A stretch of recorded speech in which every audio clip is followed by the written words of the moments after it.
మహాకూటాల్లో తన కుమార్తె తన అల్లుడు రావాలని మొదట ప్రార్థించింది.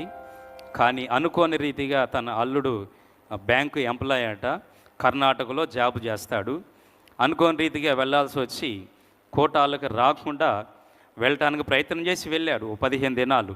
తన కుమార్తె కూడా వెళ్ళిందట. మరి భర్త వెళ్ళాడు మమ్మీ, నేను వెళ్ళాలి అంటే కోటాల్లో ఉండమ్మా అని తల్లి కుమార్తెను బ్రతిమలాడినా, లేదు ఇద్దరం కలిసి వస్తాం, అవసరమైతే ప్రార్థన చేయని వెళ్ళిందట.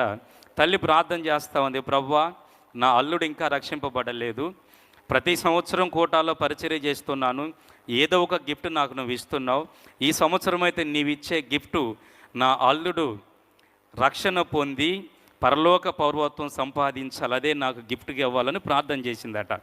దేవుని మహాకృప, ప్రార్థనలకు ఇచ్చిన దేవుడు మహాకూటాల్లోనికి వచ్చే పరిస్థితి లేదు ఎంప్లాయ్ అయినప్పటికీ దేవుడు తనను తన భార్యని ఇరువురిని తీసుకొని వచ్చి మహాకూటాల్లోనే రక్షణ పొందేటట్లు దేవుడు చేశాడు. ప్రార్థన ఆలకించి రక్షించిన దేవునికి స్తోత్రం.